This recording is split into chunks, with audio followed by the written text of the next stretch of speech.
हरे कृष्णा राधे राधे। 22वां अध्याय।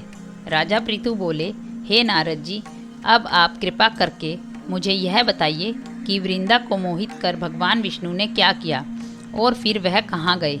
तब नारद जी ने कहा, जब देवता स्तुति करके मौन हो गए तब भगवान शंकर ने सब देवताओं से प्रसन्न होकर कहा, हे ब्रह्मा आदि देवताओं, जालंधर तो मेरा ही अंश था। मैंने उसे तुम्हारे लिए नहीं मारा, किंतु यह मेरी सांसारिक लीला थी। फिर भी आप लोग यह सत्य कहिए कि इसमें आप सुखी हुए हैं या नहीं। तब तो ब्रह्मा आदि देवताओं के नेत्र हर्ष से खिल गए और उन्होंने शिव जी को प्रणाम करके विष्णु जी का वह सब वृतांत कह सुनाया जो उन्होंने बड़े प्रयत्न से वृंदा को मोहित किया था तथा वह अग्नि में प्रवेश कर परम गति को प्राप्त हुई। देवताओं ने यह भी कहा कि तभी से वृंदा की सुंदरता पर मोहित हुए विष्णु भगवान उनकी चिता की राख लपेटे इधर उधर घूमते हैं। अतएव आप उन्हें समझाइए, क्योंकि यह प्रकृति सदा चराचर आपके अधीन है।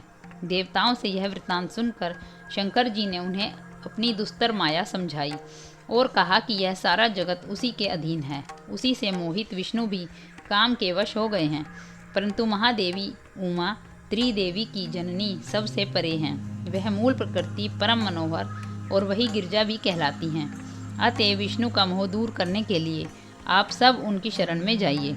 यदि वह प्रसन्न हो जाएंगी तो आपका सब कार्य हो जाएगा। भगवान शंकर की आज्ञा से सब देवता मूल प्रकृति को प्रसन्न करने चले। उनके स्थान पर पहुंचकर उनकी बड़ी स्तुति की। तब आकाशवाणी हुई, हे देवताओं, मैं 3 प्रकार से तीनों गुणों से पृथक होकर स्थित हूँ। सत्य गुण से गौरी, रजोगुण से ज्योति रूप हूँ। अतएव अब आप लोग मेरी रक्षा से यदि सादर उन देवियों के पास जाओ तो वह तुम्हारे सब मनोरथों को पूर्ण कर देंगी। यह वाणी सुनकर देवताओं के नेत्र खुल गए। वह भगवती का आदर करते हुए गौरी, लक्ष्मी और सरस्वती को प्रणाम करने लगे। सब देवताओं ने भक्ति पूर्वक उनका स्मरण किया। सब देवियां प्रकट हो गई। सब देवताओं ने प्रसन्न होकर भक्ति पूर्वक अपना निवेदन किया। देवियों ने कुछ बीज देकर कहा, इन्हें ले जाकर दे दो, तुम्हारे सब कार्य सिद्ध हो जाएंगे।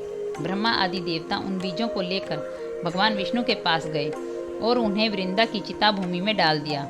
उससे धात्री, मालती और तुलसी जी प्रकट हुई। भगवान विष्णु ने ज्यों ही उन स्त्री रूप वाली वनस्पतियों को देखा, वह उठ बैठे। कामासक्त चित्त से मोहित हो उनसे याचना करने लगे। धात्री और तुलसी ने उनसे प्रीति की। विष्णु जी सारा दुख भूल कर देवताओं से नमस्कृत होकर अपने लोक में चले गए। अब वह पूर्ववत सुखी होकर भगवान शंकर का स्मरण करने लगे।